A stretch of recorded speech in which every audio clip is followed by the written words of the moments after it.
రాళ్ళను కుప్పవేయుటకు కౌగిలించుటకు మానుటకు వెతుకుటకు పోగొట్టుకొనుటకు దాచుకొనుటకు దాచుకొనుటకు పారవేయుటకు చింపుటకు కుట్టుటకు మౌనంగా నుండుటకు మాట్లాడుటకు ప్రేమించుటకు ద్వేషించుటకు యుద్ధము చేయుటకు సమాధాన పడుటకు కష్టపడిన వారికి తమ కష్టం వలన వచ్చిన లాభమే. ఎన్ని చెప్పాడు చూడండి. అన్నిటికీ సమయము కాదు. ఇంకా రాయడానికి ఆయనకి అవకాశం ఉంది, కానీ ఇలా రాసుకుంటూ పెడితే ఎన్నో గ్రంథాలు పడతాయి. ఆ గ్రంథాలన్నీ రాయడానికి భూలోకమైన సాగని భక్తులు యోహాను చెప్పాడు. చాలా విషయాలు మనం చదివిన ఈ కొన్ని వచనాల్లోనే, ఈ 7 వచనాలు 8 వచనాల్లోనే చాలా విషయాలు మనకి చేయుటకు చేయకుంటకు అనేవి కనపడుతూ ఇలా అన్నింటి కొరకు మన దగ్గర ఈ పరిస్థితులు బట్టి బరకు వేయటకు తీయటకు తీగులు వేయటకు మాటకు ఇట్లా అలా చెప్పుకుంటూ పెడితే సమస్య సృష్టిలో అన్నీ కూడా ఆయన చెప్పగలడు, చెప్పి రాయించగలడు. కానీ అలా రాయడానికి చాలా గ్రంథాలు పడతాయి. ఆ గ్రంథాలు పెట్టడానికి భూలోకమే సరిపోదు. కాబట్టి దేవుడు ఏం చేస్తూ వచ్చిందంటే కొన్ని విషయాలు ప్రాముఖ్యమైన రాసుకుంటారు. 5వ వచనం అంటున్నాడు కదా, ప్రేమించుటకు ద్వేషించుటకు యుద్ధం చేయటకు సమాధాన పడటకు కష్టపడిన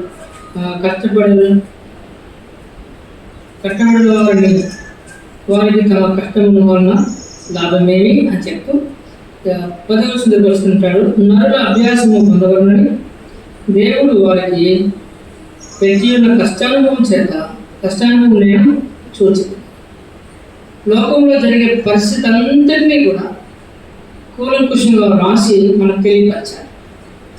ఆ తర్వాత అంటున్నాడు, దేని కాలముందని చక్కగా ఉన్నట్లు సమస్తము అయినా నియమించినాడు. ఎంతసేపు ఎందుకు చెప్పాను అంటే ఈ విషయాలన్నీ యవనస్తులైన మీరు, పెద్దవారు మీరు, అలాగే దేవుని పిల్లలైన మనం అందరం ఏ కాలంలో ఎలా ఉండాలి, ఏ వయసులో ఎలా ఉండాలి అనేది దేవుడు నిర్ణయించున్నాడు. చిన్నవారిగా యవనస్తులుగా పెద్దవారుగా వృద్ధులుగా ఉండటం కొరకు ఆయన శాశ్వత కాల జ్ఞానమును ఇచ్చింది. ఈ విషయంలో మనం చూసినట్లయితే దేవుడు మనకి ఇచ్చిన ఈవులు కనపడతాయి. అదేంటంటే చిన్నవారికి ఆరోగ్యం ఇచ్చాడు, పెద్దవారికి వృద్ధులకు యవనస్తులకు అందరికీ ఆరోగ్యం ఇచ్చాడు. అలాగే అందరికీ ఆహారం ఇచ్చినాడు, అందరికీ ఆయుష్ ఇచ్చినాడు. ఇలా చెప్పుకుంటూ వెళ్తే అందరి అవసరతలు తీర్చడానికి ప్రతి ఏమిని ఇస్తున్నాడు. దేవుడు ఎవరికి ఏమి తక్కువ చేయకుండా అందరికీ సమస్తం సమృద్ధిగా ఇచ్చాడు, ఇస్తున్నాడు, ఇవ్వబోతున్నాడు. ఏ విషయంలోనూ ఆయన ఇచ్చే విషయంలో రాజీ పడట్లేదు, ఇస్తున్న విషయంలోనూ కూడా మోమాట పడట్లేదు, అలాగే ఇవ్వబోయే విషయంలో కూడా ఏమీ దాచుకోవట్లేదు. వర్తమాన కాలంలో, భవిష్యత్ కాలంలో, అలాగే భూతకాలంలో, వర్తమాన కాలంలో, భవిష్యత్ కాలంలో, పాస్ట్, ప్రజెంట్, ఫ్యూచర్ ఆ సమయం అన్నింటిలో కూడా దేవుడు సమస్తమును మనకు సమృద్ధిగా నియమించినాడు. ఒక మాట బాగుంటుంది, దేవుడు ఇచ్చే ప్రతిదీ కూడా క్వాలిటీగా ఉంటుంది, క్వాంటిటీగా ఉంటుంది. ఇంగ్లీష్ పదాలు మనకు కొంచెం అనుకూలంగా ఉంటాయి కదా. ప్రతిదీ కూడా దేవుడు ఇచ్చే ప్రతిదీ క్వాలిటీగా ఉంటుంది, క్వాంటిటీగా ఉంటుంది. క్వాలిటీ అంటే స్వచ్ఛమైనదే ఉంటుంది, శ్రేష్టమైనదే, మంచిది. ఇలా మరి పదాలు మనం చెప్పుకోవచ్చు. ఇలా ప్రతిదీ కూడా దేవుడు ఇచ్చే ప్రతిదీ స్వచ్ఛమైనదే, శ్రేష్టమైనదే ఉంటుంది.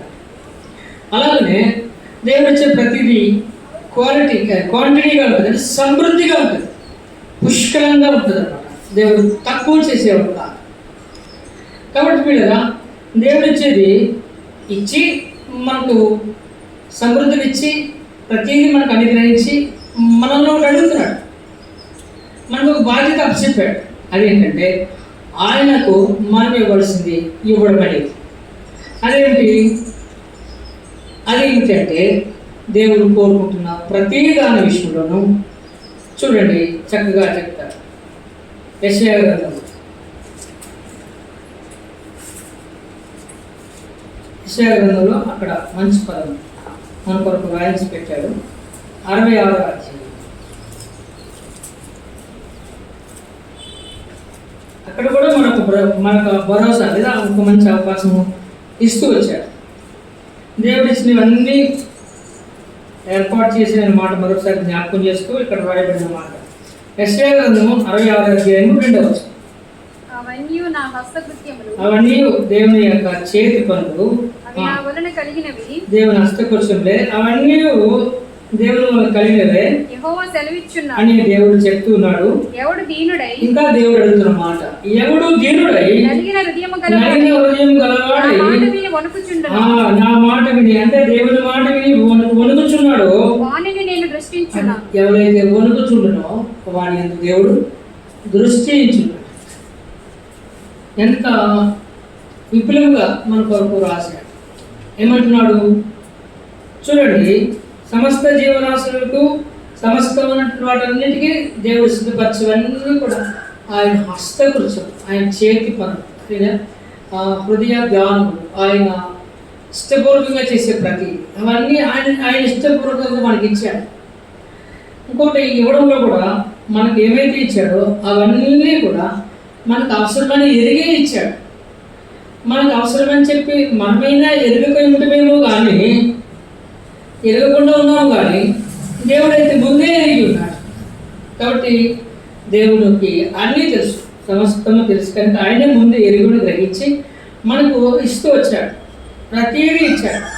ఇచ్చి మనం ఒకటే అడుగుతున్నాడు అనమాట. ఏమని అడుగుతున్నాడు?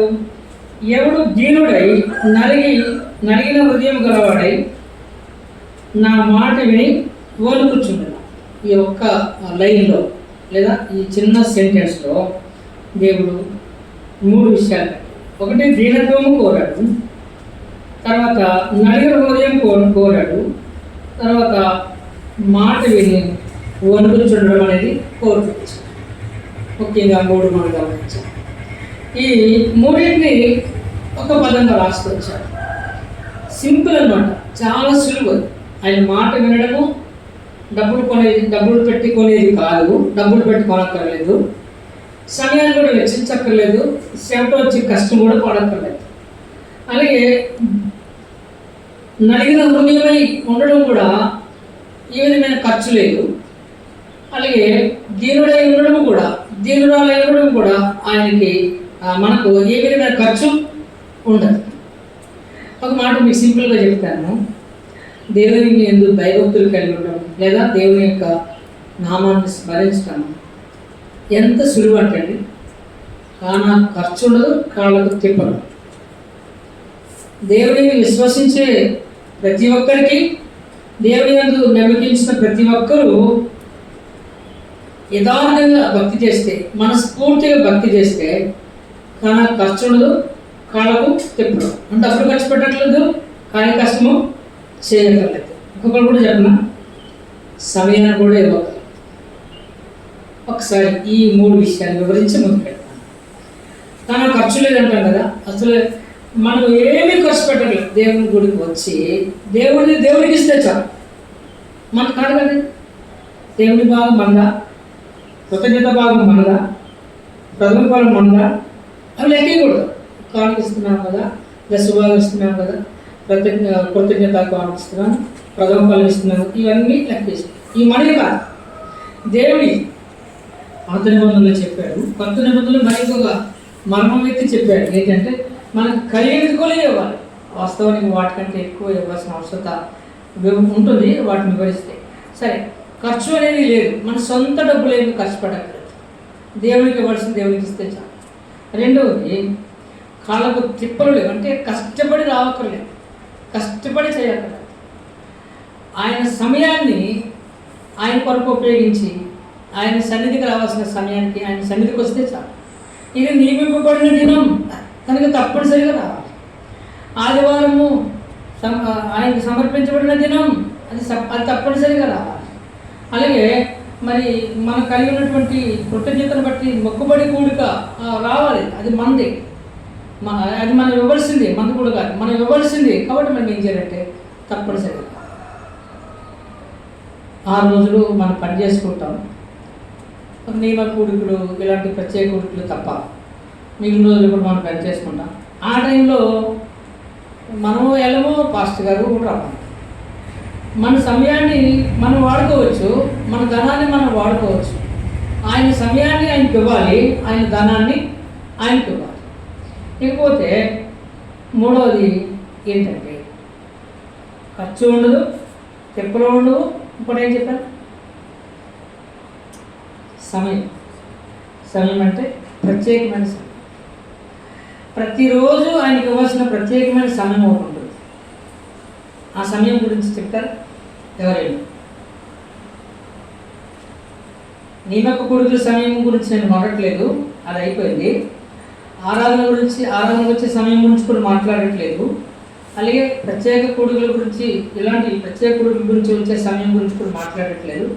ఇవి కాక ఆయన సమయం అనేది ఆయనకు ఉంది.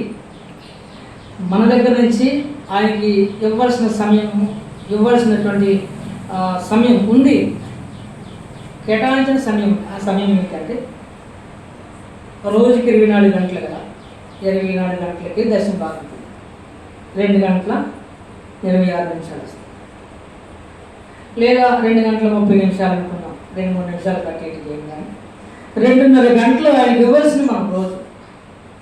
2.5 గంటలు ఆయనకి ఇస్తే మనము మన సమయాన్ని వాడుకోగా ఆయన సమయాన్ని ఆయనకి ఇచ్చినట్టు అవుతుంది.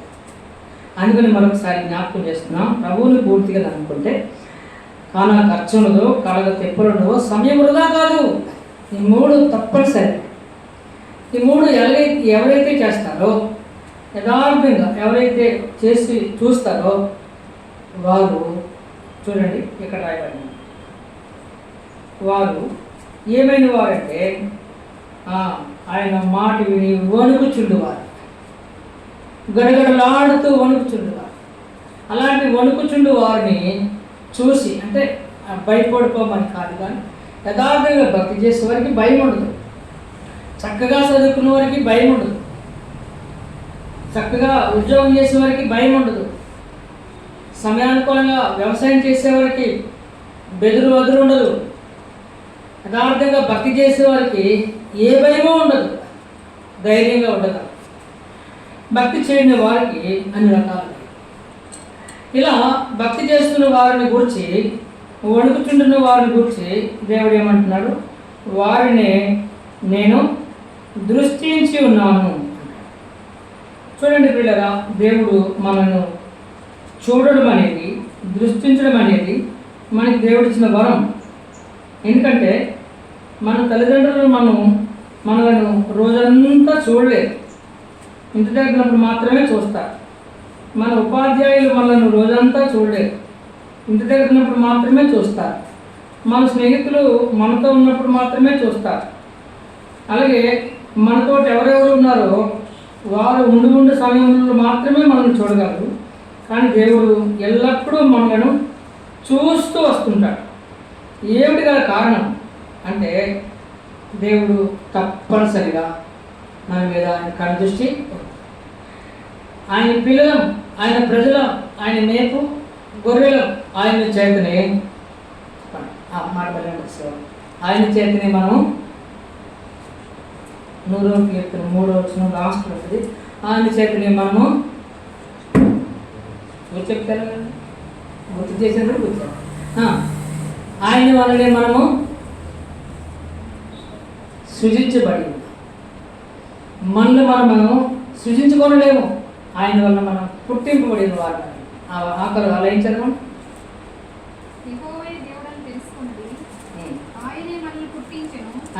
ఆయనే మనలను పుట్టినట్లు చూడండి. చిన్న బైబిల్లో కష్టం అవుతుందేమో, ఇంకా బాగా పూర్తిగా మనల్ని మనము సృజించుకొనలే. మనల్ని మనం సృజించుకోలేదంటే ఎవరో ఒకరు సృజించుంటారు. ఎవరు సృజించారు? సృష్టికర్త అయిన వారు, ఆయన దేవుడు మనను సృజించారు. మనల్ని సృజించుకోలేదు, దేవుడే సృజించారు. కాబట్టి మనం ఆయన చేత సృజించబడి ఉన్నాం కనుక ఆయన మనల్ని దృష్టి ఉంచుతాడు. ఉంచినటువంటి ఈ కారణం చేత మనం ఏమవ్వాలంటే దేవునికి ఎంతైనా లోబడి వారుగా ఉండాలి. మరికొన్ని వచనాలు మనము చూద్దాం. దయచేసి మరికొన్ని వచనాలకు వెళదాం. చూడండి, దేవుడు శాశ్వత కాల జ్ఞానమందు మనకుంచున్నాడు. మన ముఖ్యమైన అంశం ఏమిటంటే మనం మొదటిగా చదువుకున్న వచన భాగం ఏమిటది? ప్రసంగి గ్రంథం 3:11 వచనంలో మనం చూస్తాం, దేని కాలమందు అది చక్కగా ఉన్నట్లు సమస్తము ఆయన నియమించి ఉన్నాడు. మనల్ని కూడా నియమించిన వారిలో శ్రేష్టమైన వారిగా చూస్తున్నాడు. అందుకని 16:3 వచనం అంటాడు, నేను ఎలా అందును, చదువుతారా, నేను ఇలా అందును, భూమి మీద ఉన్న భక్తులే శ్రేష్ఠులు, వారు కేవలం నాకు దేవుడు చెప్తున్నామా.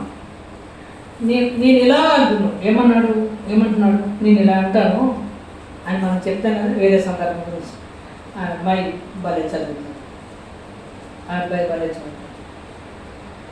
అలాగే ఆ అమ్మాయి ఈ సబ్జెక్ట్లో ఫస్ట్, అలాగే ఈ పనిలో ఫస్ట్, అలాగే ఈ అబ్బాయి ఈ ఆటల్లో ఫస్ట్, ఈ మాటల్లో ఈ పనుల్లో ఫస్ట్. తెలియని తలంతు ఏదో ఆ పిల్లల్లో ఉంది, ఎవరినే తక్కువ అంచనా వేయకూడదు అని అనుభవశాలులు ఈ విధంగా సలహాలు, సర్టిఫికెట్స్ మనకి ఇస్తూ ఉంటారు. ఎవరిని తక్కువ అంచనా వేయకూడదు, ఎవరిని కూడా మనము సులభన భావనతో చూడకూడదు. ఎంత చెడ్డవారైనా వారిలో ఒక తలంతు, ఎంత పేదవారైనా వారిలో ఒక గొప్ప సంగతి అనేది ఉంటుంది కనుక ఎవరినే తక్కువ అంచనా. అందుకని అంటాడు కదా ప్రతి ఒక్కరి గురించి, ఎస్పెషల్లీ భక్తుల గురించి అంటున్నమాట. ఏమంటాడు 16 ఇప్పుడు చదవండి, 16:3, నేను ఇలా అందును, భూమి మీద ఉన్న భక్తులే శ్రేష్ఠులు, వారు నాకు కేవలము ఇష్టం. మన అంశం మరి కొంచెం ప్రాముఖ్యమైన స్థాయిలోకి వస్తుంది. ఇప్పుడు ఒక ప్రశ్న, ఎవరు మట్టుకోవాలి? విన కొద్ది మందిలోనే ఎవరు మట్టుకోవాలి? ఒక ప్రశ్న ఆలోచించి, మనము భక్తులమో కాదు, నాకంటే చెడ్డ భక్తులు లేటి అని ఆలోచన వస్తుంది. అలా ఆలోచించుకోండి. మనం భక్తులం, భూమి మీద ఆయనకి ఇష్టమైన భక్తులం, ఎవరి స్థాయిలో వారు భక్తులు. అయితే అందరికీ ఒకే రకమైన స్థాయి కలిగిన భక్తి ఉండాలి. వారి వారి వయసును బట్టి, వారి వారి జ్ఞానం బట్టి, వారి వారి పరిస్థితిని బట్టి వారు కొనసాగవచ్చు. భక్తి విషయానికి వస్తే ప్రభువారు కొలత కొలిసినప్పుడు, లేదా ప్రభువారు చూసి మనకు భక్తి ఇలా ఉందని చెప్పే విషయంలో అందరూ కూడా ఆయన దృష్టికి ఫస్ట్ మార్కు వచ్చినట్లుగానే ఉంటారు. అప్పుడు దేవుడు సంతోషిస్తాడు. వారందరూ గురించి చిన్నపిల్లవారు వారికి తగిన భక్తి, పెద్దవారు వారికి తగిన భక్తి, అలాగే పేదవారు వారికి తగిన భక్తి, కలిగిన వారు వారికి తగిన భక్తి. భక్తిలో తప్పు అనేది ఉండకూడదు, కానీ భక్తి యొక్క వయస్సు తారతమ్యం అనేది ఉండవచ్చు. కొంతమంది రక్షించబడింది 10 సంవత్సరాలు అవ్వచ్చు, కొంతమంది రక్షించబడింది 15 సంవత్సరాలు అవ్వచ్చు, కొంతమంది రక్షించబడింది ఇంకెక్కువ అవ్వచ్చు, కొంతమంది రక్షించబడింది 10 సంవత్సరాల కంటే తక్కువ కూడా ఉండవచ్చు. ఏదేమైనా వయసు తారతమ్యం ముఖ్యం కాదు, కానీ భక్తి అనేది ముఖ్యం. ఆ భక్తుల గురించి అంటాడు, భూమి మీద ఉన్న భక్తులే శ్రేష్ఠులు. మనం ఏ రకమైన ఏ స్థాయిలో ఉన్నా, మీరు ఎప్పటి నుంచి మందిరంలో జాయిన్ అయ్యారు అనేది నేను అడగట్లేదు. మీరు ఏ ఊరు నుంచి వచ్చారు, లేకపోతే ఏ పరిస్థితుల్లో ఉన్నారు అనేది నేను అడగట్లేదు. కానీ మీ భక్తి అనేది ఎలా ఉంది అనేది ఒకసారి ఆలోచించాలి. భక్తి అనేది ఎలా ఉంది అని ఆలోచించి చూస్తే నా భక్తి పర్లేదు అని మనం కూడా మనంగా హృదయపూర్వకంగా చెప్పేంత ధీమా మనం కలిగిన వారిని. అన్యాయంగాను, మొండిగాను, లేదా ఇష్టం వచ్చినట్టుగా కాను, లేదా కప్పిపుచ్చుకునేటట్టుగా కాదు. దేవుడు చూస్తూ ఉన్నాడు కనుక మనం ఏం చేయాలంటే యథార్థమైన పిల్లరా అంటాడు భక్తుల గురించి శ్రేష్ఠులు అన్నాడు, తర్వాత కేవలము ఇష్టులు అన్నాడు. ఇష్టులు జాగ్రత్తకి వచ్చిన మనము ఏం చేస్తున్నాం? మన ఆత్మీయ జీవితము ఎట్లా ఉంది ఒకసారి ఆలోచించాలి. భూమి మీద ఉన్న భక్తుల గురించి మనకు తెలుసు, భక్తిహీనుల గురించి కూడా మనకు తెలుసు. అందరి గురించి కాకపోయినా చాలామంది గురించి తెలుసు. సరే, బైబిల్లోకి వస్తే ఆ బైబిల్లో ఉన్న భక్తుల గురించి మనకు తెలుసు, భక్తిహీనుల గురించి తెలుసు, భక్తి చేసి పడిపోయిన వారి గురించి కూడా మనకు తెలుసు. వాళ్ళందరి గురించి చెప్తూ ఉంటే ఎప్పుడు ఈయన మాటలు కానీ మనకు ఉంటారు. అయినా సరే ఒక్కొక్కసారి గుర్తు చేసుకోవచ్చు. పిల్లల భక్తి చేస్తూ కొనసాగిస్తూ వెనుక తట్టు చూడకుండా ముందుకు పోయేవారు ఉన్నారు, అలాగే వెనుక తట్టు చూసి పడిపోయిన వారు ఉన్నారు. అలాగే కొంతమంది కొనసాగి అప్పటి నుంచి భక్తిలోకి వచ్చి ముందుకు వెళ్ళిన వారు ఉన్నారు, అలాగే చివరికి వెళ్ళిన తర్వాత పడిపోయిన వారు ఉన్నారు. వారందరూ మనం ఎదుగుతాము. అయితే మన బ్రతుకు ఎట్లా ఒకసారి ఆలోచించాలి. మన ఆత్మీయ జీవితం ఎట్లా? ఎన్ని గంటలకి మనం లేస్తున్నాం? భక్తులు మొట్టమొదటిగా మనం నేర్చుకోవాల్సిన లేదా సరి చూసుకోవాల్సిన సంగతి, ఎన్ని గంటలకి మనం లేస్తున్నాం? ఎన్ని గంటలకు లేవాలి? స్కూల్కి వెళ్ళే వయసు ఒక నిబంధన ఉంటుంది, కాలేజీకి వెళ్ళే వయసులో ఒక నిబంధన ఉంటుంది, పెళ్లి అయిన తర్వాత ఒక నిబంధన ఉంటుంది. అలాగే మరి జీవనాధారం, ఉద్యోగము, వ్యాపారము, వ్యవసాయము, చేతి పని, కూలి పని, ఇలా ఏది చేస్తే దానికి నియమం ఉంది. అలాగే మన ఆత్మీయ జీవితానికి ఒక నియమ నిబంధన అనేది ఉండాలి. ఎంత ఒకసారి ఆలోచించారు. పక్కవారిని గుర్తు చేసుకోవడం మనకి ముఖ్యం కాదు. పక్కవారిని గుర్తు చేసుకుంటే తక్కువ భక్తి చేసేవారు మనకి కనపడతారు, అలాగే లేటుగా లేచేవారు మనకు కనపడతారు, బతకంగా ఉన్నవారు లేదంటే కొంచెం నిర్లక్ష్యంగా ఉన్నవారు మనకు కనిపిస్తారు. ఇలా రకరకాలుగా ఏ విధంగా ఉన్నవారు మనకు కనిపిస్తారు. అయితే భక్తిపరులైన వారు కనిపించే అనుభవం బహు తక్కువ మనకు ఉంటుంది. ఆ ఉన్నవారిలో కూడా బహు తక్కువగానే ఆ సమయాలు కలిగి ఉంటుంటారు. అయితే మన పరిస్థితులు దేవుడు నిర్లక్ష్యం చేయకుండా దేని కాలం అనేది చక్కగా ఉన్నట్టు సమస్తము నియమించి ఉన్నాడు. అదేగాక ఆ వచ్చిన ఇంకా ముందు కొనసాగిస్తే ఇంకా బాగా చెప్పారు కదా, మనము ఒకసారి చదువుదాం. అంటాడు కదా, ఆయన శాశ్వత కాల జ్ఞానము నరుల హృదయం అందించున్నాడు, కానీ దేవుడు చేయు క్రియలను పరిశీలనగా తెలుసుకున్నప్పుడు అది చాలదు. దేవుడు శాశ్వత కాల జ్ఞానమును నియమించింది. శాశ్వత కాలం అంటే ఎంతకాలమో చెప్పలేదు. దీర్ఘకాలంలో మనం మనకి ఎలాగైతే సంబోధించుకున్నామో అలాగనే ఇది ఈ పదం కూడా శాశ్వత కాలం, ఎక్కువ కాలం అన్నమాట, దీర్ఘాయు కాలం, శివుని వరకు కూడా దేవుడు ఆ శాశ్వత కాలం అనే పదము దగ్గర ఒక మర్మం ఉంది. అదేంటంటే మనకు అర్థమవడం కోసం ఒక వాహనం కొన్నాం అనుకోండి, దానికి లైఫ్ టైం ఎంత? 14 సంవత్సరాలు, అంతేనా? 14 సంవత్సరాలు. 14 సంవత్సరాలు వాహనం లైఫ్ టైం అయిపోయిన తర్వాత మళ్ళీ మనం ఏం చేస్తాము? అది బండి బాగుండి మనకు కలిసి వచ్చిందని, లేకపోతే చక్కగా ఉందని, అనుకూలంగా ఉందని. కలిసి వచ్చిందనే పదం మరి హిందువులు వాడతారు, మనలో కూడా చాలా మంది వాడుతుంటారు. అది వాడడం కాదు, అది అనుకూలంగా ఉందనుకోండి, లేకపోతే వేరే బండి కొనుక్కోవడానికి వీలు పడుతుంది అనుకోండి. ఆ బండి వాళ్ళకి చక్కగానే ఉంది, బండి అయినా వాహనమైన వస్తువు, ముఖ్యంగా బండి బాగుంది అనుకోండి. 14 సంవత్సరాలు అయిపోయింది, మళ్ళీ మనం ఏం చేస్తాము? మళ్ళీ రెన్యువల్ చేయించుకుంటాం.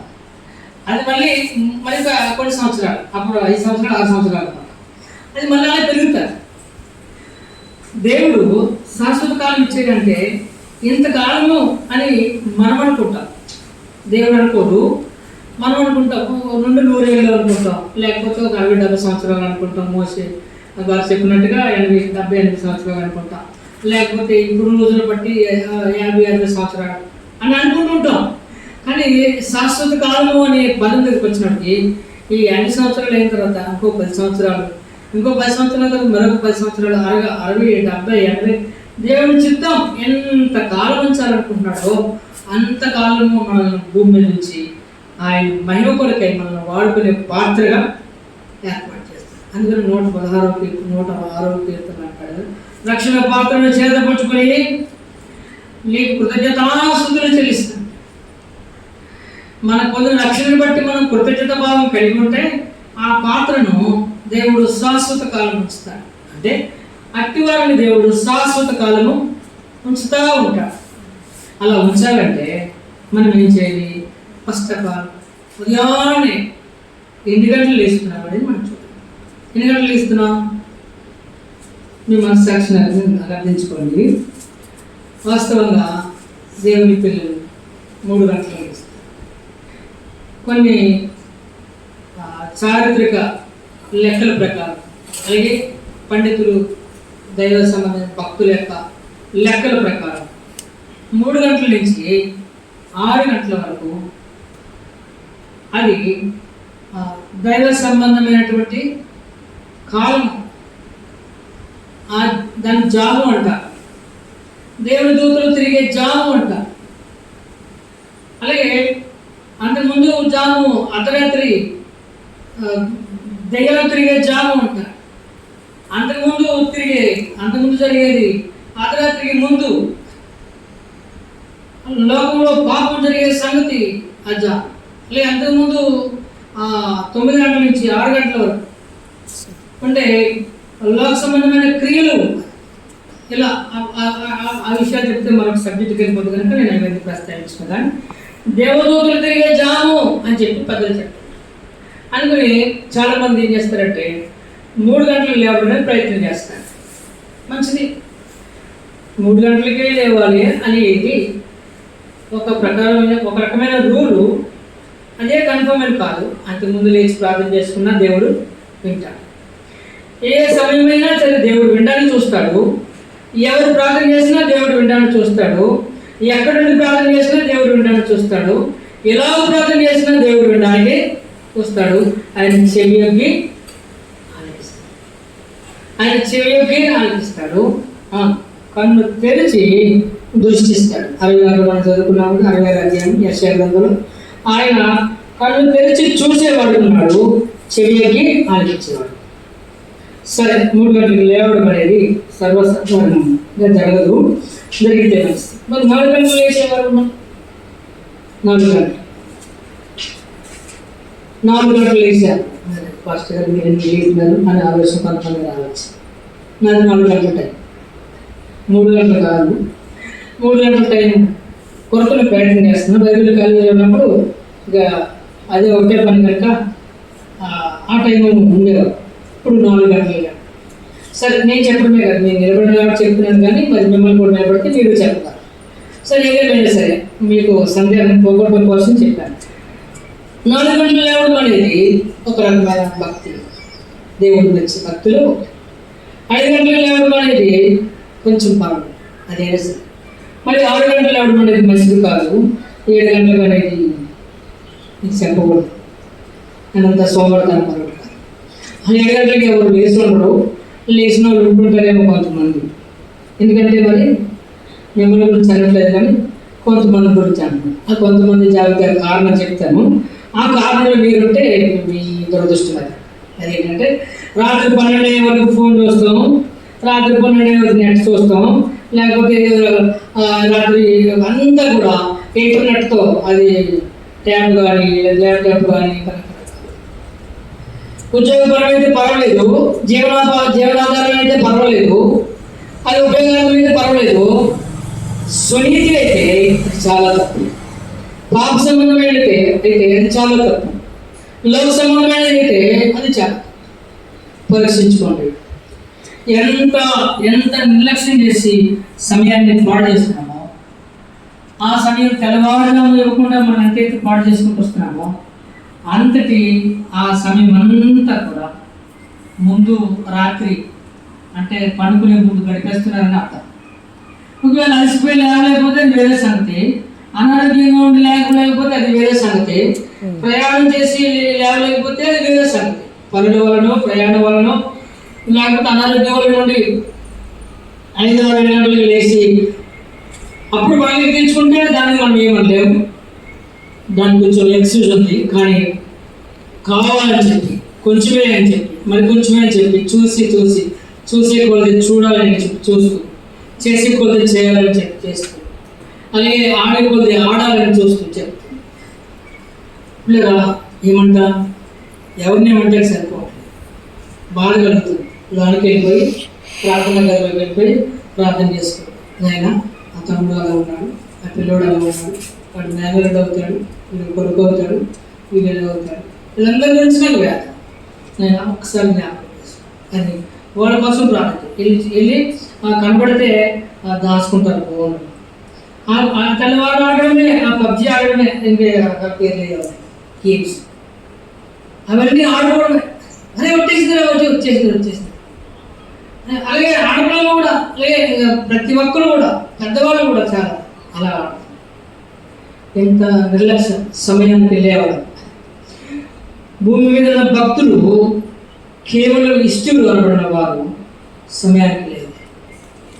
మొట్టమొదటిగా సమయానికి ఎప్పుడైతే లేచి మొదటి కృతజ్ఞతాస్తుతి ప్రభువుకి చెల్లిస్తామో, ఆ మీద అదే సమయంలో మనం ప్రార్థన చేస్తూ ముందుకు వస్తామో, ఆ సమయం మందు ఏదో భారం పోయినట్టు, ఏదో కష్టం పోయినట్టు, ఏదో వ్యాధి పోయినట్టు, మనకున్న సిగ్గుమూడంతా కూడా విడిపోయినట్టు, శ్రమలన్నీ కూడా పోయినట్టు అనిపిస్తుంది.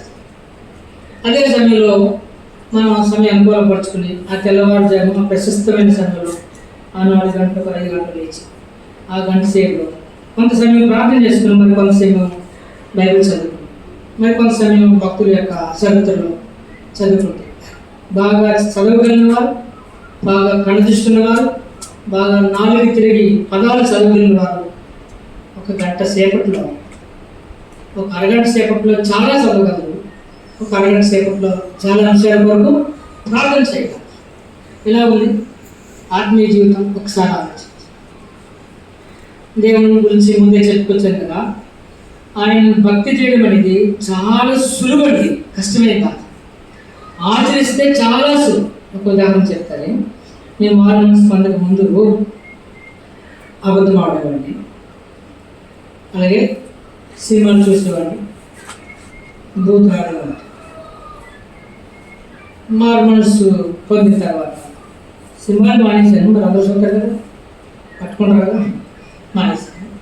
బూతులు కూడా మానేశాను. మరి ఎవరైనా ఇంటి చెప్తారు కదా, అది కూడా మానేశాను. అబద్ధం ఆడడం అనేది కష్టమైపోతా ఉంది. మారు మనసు పొందడానికి కూడా కష్టమైపోతా ఉంది. అప్పుడు ఏంటంటే ఇలా కష్టమైపోతుంది, ఎవరితోనో చెప్పించుకునే వరకు నేను రాకూడదని మనసులో బాధపడుతూ కొన్ని దినాలు ప్రార్థన చేస్తాడు. దేవుడు నా హృదయానికి మనశ్శాంతి నెమ్మది ఇచ్చాడు. ఆ మనశ్శాంతి నెమ్మదిని, తృప్తిని, హృదయ తేలికను ఆధారం చేసుకుని అబద్ధమాడడం మానేశాను. ఎందుకో దేవుడు ఇచ్చిన వారు అప్పటి రోజు నుంచి మానేశాను. అబద్ధమాడితే ఏమవుతుంది అంటే ఎదుటిని మెప్పించగలము, ఎదుటిని సంతోషపరచగలము, మనం గొప్ప అయిపోగలము. కాబట్టి అబద్ధం ఆడచ్చు సులువే అని అనుకునేవాడిని. అబద్ధం ఆడడం మానేసిన తర్వాత ఎక్కడున్నావు తమ్ముడు అంటే ఇక్కడే ఉన్నాను, ఇంకా బయలుదేరలేదంటే ఇంకా బయలుదేరంట. మరి ఒక మాట పడ్డ, అనే మాట పడ్డ, అనే మాట పడ్డ. సంతోషం వేసింది, కొంచెం బాధ వేసింది, సులుకుమంది ప్రాణం, కానీ సంతోషం వేసింది. ఇలా 2-3 సార్లు 4 సార్లు అయిన తర్వాత లేట్ కూడా అవ్వకుండా ముందు వచ్చేవాడిని. రెండవది మాట పడ్డా కానీ తృప్తి అనిపించేది అనమాట. ప్రేమ గలవాడు గాయం రేపును, పగవాడు లెక్కలేని ముద్దులు పెట్టును. ఈ ప్రేమ గలవాడు అని యొక్క నీతిమంతులు వాడు శక్తి మనకేమవుతుంది? వాళ్ళు నీతిమంతులు తిరిగి మనకేమవుతుంది? అభిషేకం. అక్క చెప్తే ఎందుకు చెప్పండి ఏమవుతుంది? జైలభిషేకం. కాబట్టి ఈ అభిషేకం వచ్చింది నాకు సంతోషం, ఈ మేలు వచ్చింది నాకు సంతోషం అని కొన్ని రోజులు అడ్జస్ట్ అవుతూ తృప్తి పడుతూ వచ్చేవాడిని. అబద్ధం ఆడక్కర్లేకుండా దేవుడి ముందు నడిపిస్తూ వచ్చాను. అప్పుడు అర్థమైంది అనమాట, భక్తి చేయడం చాలా సులువు అండి. అలవాటు చేసుకుంటే చాలా సులువు, అలవాటు చేసుకోకపోతే కష్టం. భక్తి చేయడం చాలా సులువు. అందుకే నా మధ్యలో చెప్పాను, కానీ నాకు ఖర్చు లేదు, కాలం తెప్పులు లేవు, సమయము వృధా కాదు. మన సమయం వృధా ఏమీ కాదు, మన సమయం ఏం పాడదు. ఆయన సమయానికి ఇచ్చేస్తాము, ఆయన కష్టానికి ఇచ్చేస్తాము, ఆయన ధనాన్ని ఆయనకి ఇచ్చేస్తే ఆయన మనకు అన్నీ ఇచ్చేస్తాడు. ప్రతి ఒక్కటి కూడా తక్కువ చేయడు. మనం చెల్లించినప్పుడు ఆయన మనకు తప్పనిసరిగా చెల్లిస్తాడు. ఇంకా బాగా చెప్పాలి, మనం చెల్లించక ముందే ఆయన సమస్తము మనకు ఇస్తూ ఉన్నప్పుడు మనం చెల్లించడానికి మనకి ఇది బాధ. మన సొమ్మేమి తరిగిపోదు, మన సమయం ఏమి పోదు, మన కష్టమేమి అంటే మన శక్తిమేమి తగ్గిపోదు. అప్పుడు దేవునికి ఇచ్చేయాలి. కాబట్టి జ్ఞాపకం చేసుకుందాం. ఇప్పుడు ఒక వచనాన్ని చదువుదామా?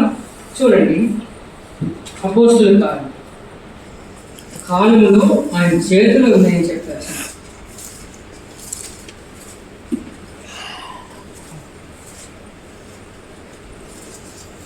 రెండు మాటలు చూసి మనము మొదటి వర్తమానం ఇంకా కాలు ఆయన చేతిలో ఉన్నాయి.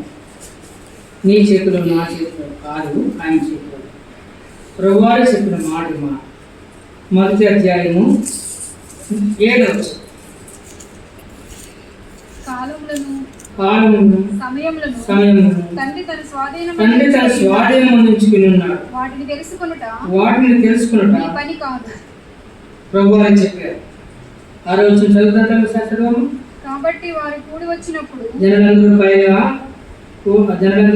కూడి వచ్చినప్పుడు ప్రభు అంటున్నాడు, ప్రభు దగ్గర శిష్యులు కొంతమంది అంటున్నారు, ప్రభువా ఈ కాలమందు ఇశ్రాయేలునికి రాజ్యమును మరలా అనుగ్రహించదవా ఆయన అడగగా,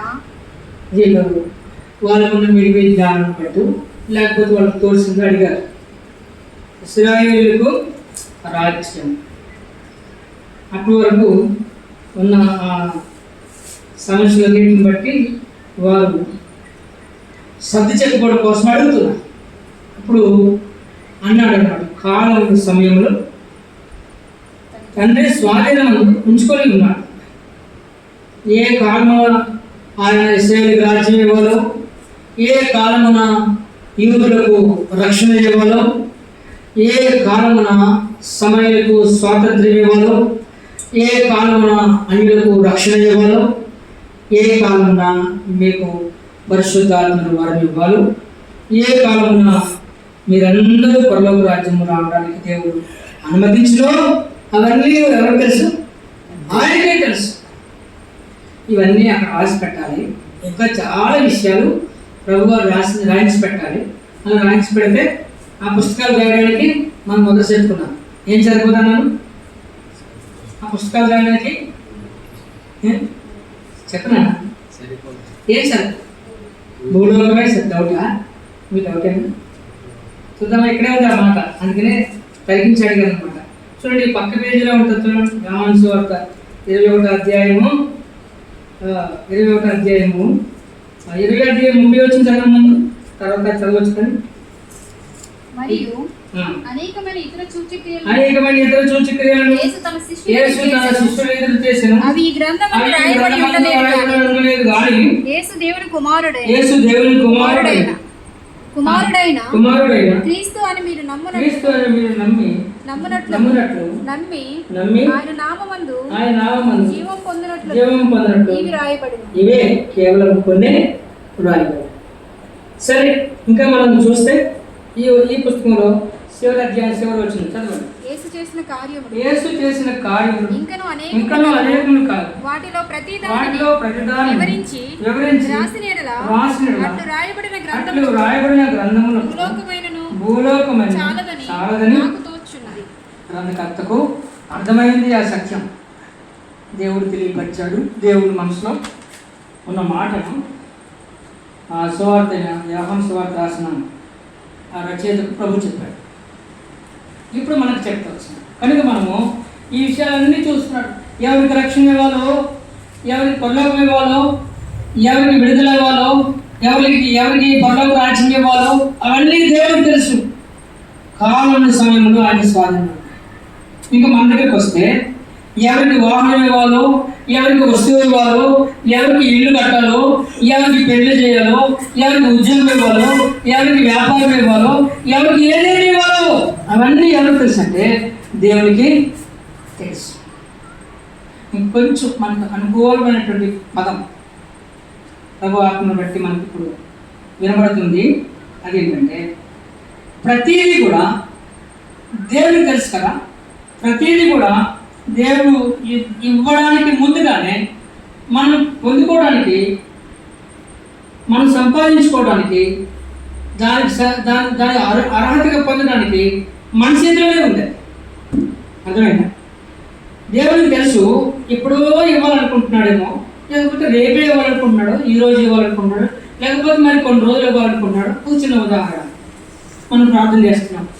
ఎబ్రోను బెర్షెబా సహవాసం తరపున ప్రార్థన చేస్తున్నాం. కొన్ని ప్రార్థన అవసరాలు ఉన్నాయి. కొంతమందికి రక్షణ గురించి, కొంతమంది స్వస్థత గురించి, కొంతమంది మేలు గురించి, కొంతమందికి ఆరోగ్యం గురించి, కొంతమందికి మరి ఇంట్లో అవసరాలు తీర్చడం కోసము, పిల్లల విషయమే పెళ్లి కోసము, అలాగే ఉద్యోగాల కోసం కొన్ని రోజుల నుంచి, నెలల నుంచి ప్రార్థన చేస్తూ ఉంటున్నాం.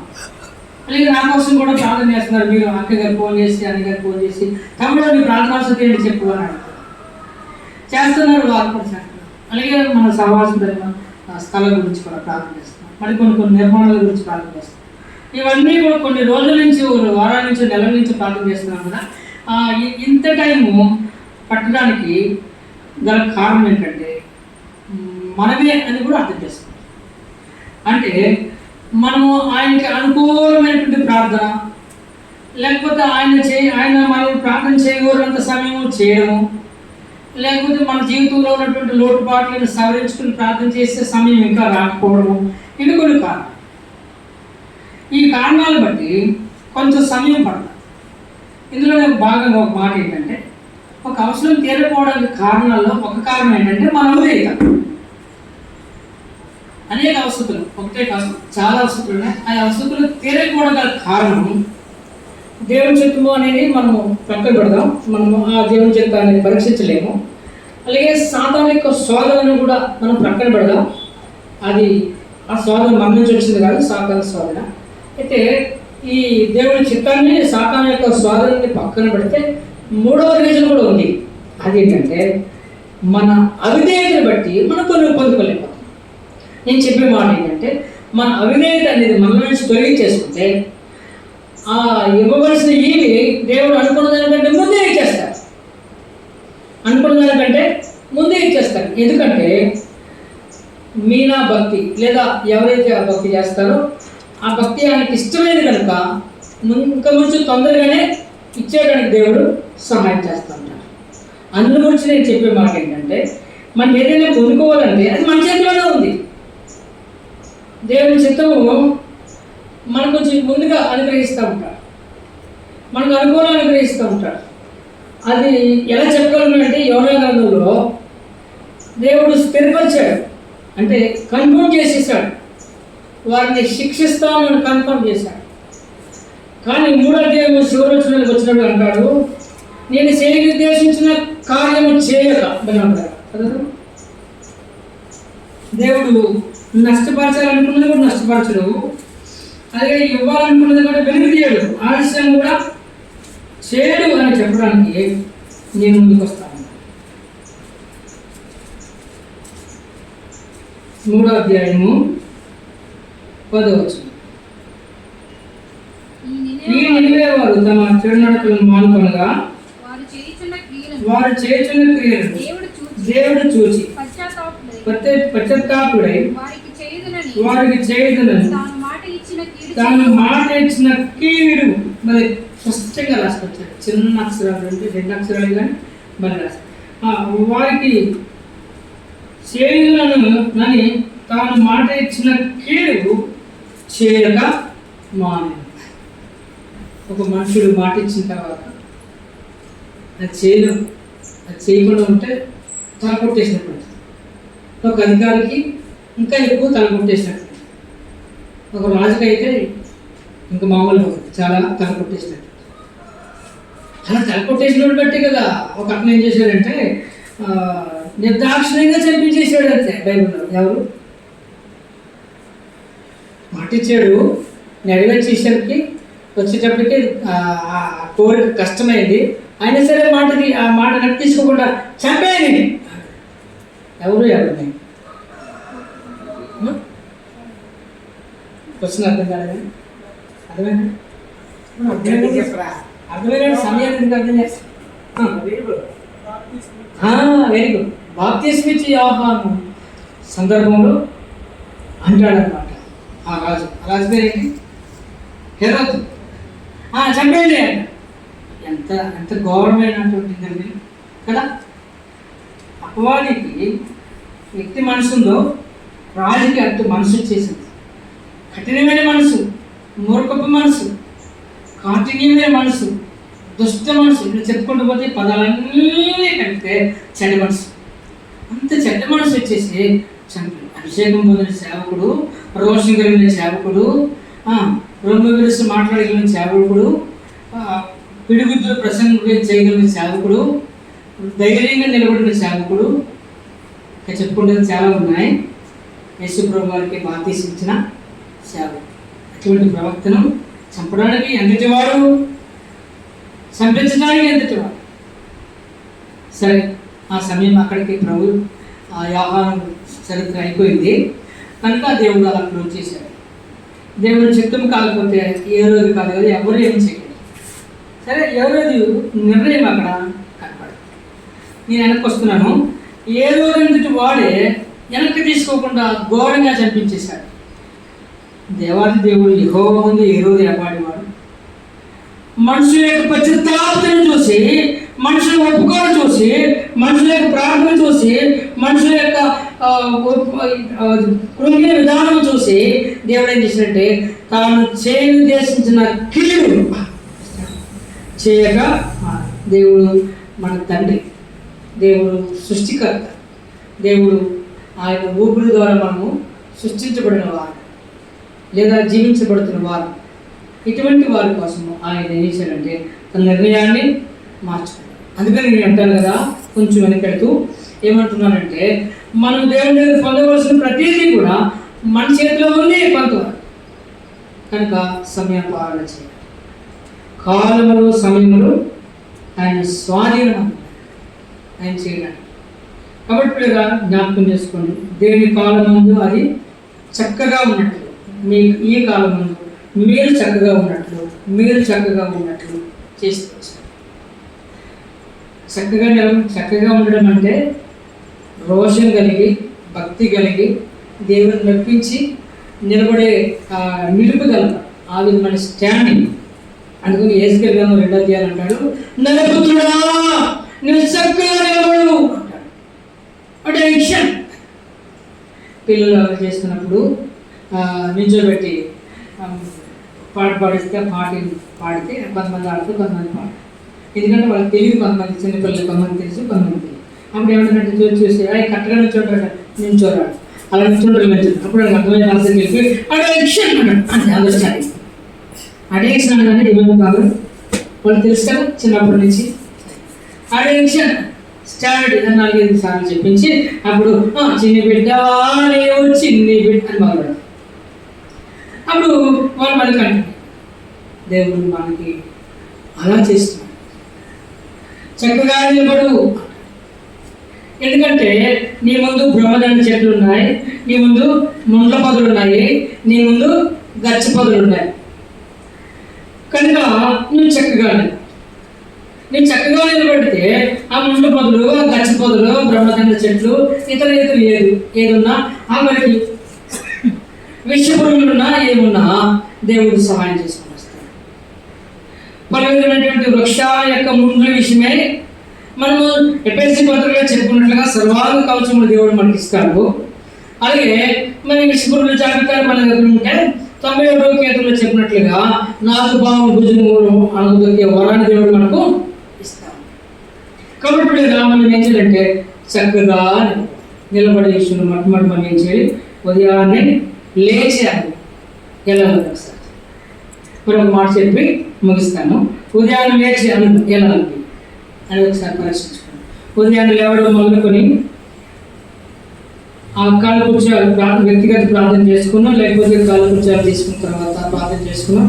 ఎందుకంటే మరి ఆ రాత్రంతా రెస్ట్ తీసుకున్న బాడీ ఒకసారి మరి రికవర్ అవ్వాలంటే కష్టం కనుక కొంచెం వాష్రూమ్కి వెళ్ళి ఫ్రీ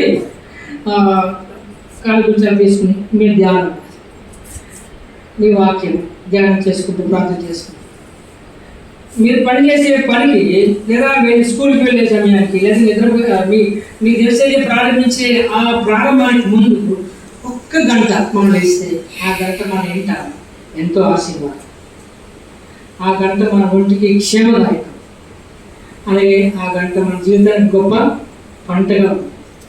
గంటతో ఆరంభమవుతే ఆ ఆరంభమైనటువంటి ఆ గంట మరికొన్ని గంటలకు మెడకిపోతాయి, అలాగే మరి కొంతమందికి మాదిరి అవుతాయి. ఎందుకని ప్రార్థన చేసేటప్పుడు వాక్యం చెప్పే ముందు ప్రార్థన చేసినట్టు విన్నాను. వినగల చెవుడు, చూడగల కన్నుడు, గ్రహించగల హృదయము, ఆచరించే మనస్సు మరియు మాదిరికరమైన జీవితం మనకు కావాలి అని ప్రార్థన చేసుకుంటూ వచ్చినాం. అప్పుడు మన జీవితంలో ఏమివ్వాలంటే తప్పనిసరిగా మాదిరి అనేది మనకు. ఈ విధంగా మొట్టమొదటిగా నీ దగ్గర నుంచి ప్రారంభించి, అమ్మ ఒప్పుకోదేమో, నాన్న ఒప్పుకోదేమో, అన్ని ఒప్పుకోడేమో, తమ్ముడు ఒప్పుకోడేమో, చెల్లి ఒప్పుకోదేమో, నాకు తెలియదు, మీకు తెలుసు కనుక వెసులుబాటు చేసుకుని గంట చేసుకు ముందు లేచి దినచర్య ప్రారంభి. మీ గంటలో సమయాన్ని ప్రభుత్వించి దినచర్య ప్రారంభిస్తే ఒక్క వారం చేర్చుకోండి, మళ్ళీ వచ్చే వారంలో మీరే మంచి రిజల్ట్ ఇస్తారు అని మీకు వాక్యంగా చెప్తాను. మంచి రిజల్ట్ పడతారు. మీరు జీవితంలో చివరిగా మాట చెప్పి ఏంటంటే దినచర్య పట్టిక చేసుకోండి. స్కూల్కి వెళ్ళినప్పుడు టైం టేబుల్ ఉంటుంది, అలాగే ఇంట్లో ఒక పని నియమం ఉంటుంది. ఈ టైం వంట, ఈ టైం శుభ్రం, ఈ టైం ఉతకడం, ఈ టైంని మళ్ళీ భోజనం పానీయాలు, ఈ టైం రెస్ట్ తీసుకోవడము, లేకపోతే ఈ టైం నూతన బట్టలు మార్చి పెట్టుకోవడం, ఇలా ఉంటుంది. అలాగే మగపిల్లలకి వారి పనులు ఉన్నాయి. ఇలా అదే కాకుండా ఆత్మీయంగా కూడా కొంత టైం టేబుల్ వేసుకోండి. మా ఇంటి దగ్గర నాకు మా పిల్లలకి పాస్టర్ గారు, సిస్టర్ గారు టైం టేబుల్ వేసాను. టైం టేబుల్ వేసినప్పటి నుంచి అసలు ఖర్చు కూడా వేస్ట్ అవ్వట్లేదు, నిమిషం కూడా వేస్ట్ అవ్వట్లేదు. ఎంతో ఆరోగ్యం.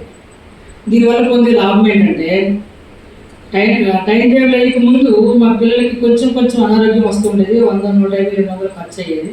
టైం టేబుల్ వేసి ఇంచుమించు 2 సంవత్సరాలు అవుతుంది. అప్పటి నుంచి ఒకటి రూపాయి కూడా ఖర్చు అవ్వదు. అంటే ఆ చిన్న దగ్గర కూడా రాలేదన్నమాట. అది కలర్ చూస్తూ వచ్చాం. అలాగే ఏ సమయానికి అది తప్పనిసరి దేవుడు ఇస్తూ వచ్చినాడు. అలాగే నా జీవితంలో మార్మన్స్ పొందడానికి టైం టేబుల్ వేసుకున్న రోజు నుంచి ఇప్పటికి దేవుడికి మంచి ఆరోగ్యం. 32 సంవత్సరాలు అవుతుంది. 1995 ఆగస్టు 19 మార్మన్స్ పొంది. అప్పటి నుంచి ఇప్పటికి ఒక ఈ ఇంజక్షన్ చేయించుకోలేదు, అంటే ఒక ఇంజక్షన్ చేయించుకోలేదు, బిల్ వేయించుకోలేదు. అది అవసరం రాలేదు. వేసుకోవచ్చు, అనారోగ్యం అంటే బిల్ వేసుకోవాలి, నేను ఇంజక్షన్ చేయించుకోవాలి, తప్పేం కాదు, చేసుకోవచ్చు. కానీ నాకు ఆ అవసరం ఇవ్వలేదు. అది చాలా నా జీవితాన్ని దేవుడు ఎంత గొప్ప సాక్ష్యం ఎవరు. కాబట్టి మీరు మన జీవితాల్లో ఒక్కొక్కటి అలా కనపడినటువంటి ఇవి ఎన్నో ఉన్నాయి. కాబట్టి నీవు నేను మనమందరం ఏం చేయాలంటే కాలము దేవుని స్వాధీనంలో కనుక ఆ స్వాధీనమైనటువంటి కాలాన్ని దేవునికి అప్పచెప్పి మన సమయాన్ని నిర్ణయించుకుంటే దేవుడు తప్పనిసరిగా మనం దీవిస్తుంటాడు. దేవుడి మాటలు మొదటి సెక్షన్ దీవించుకుంటారు.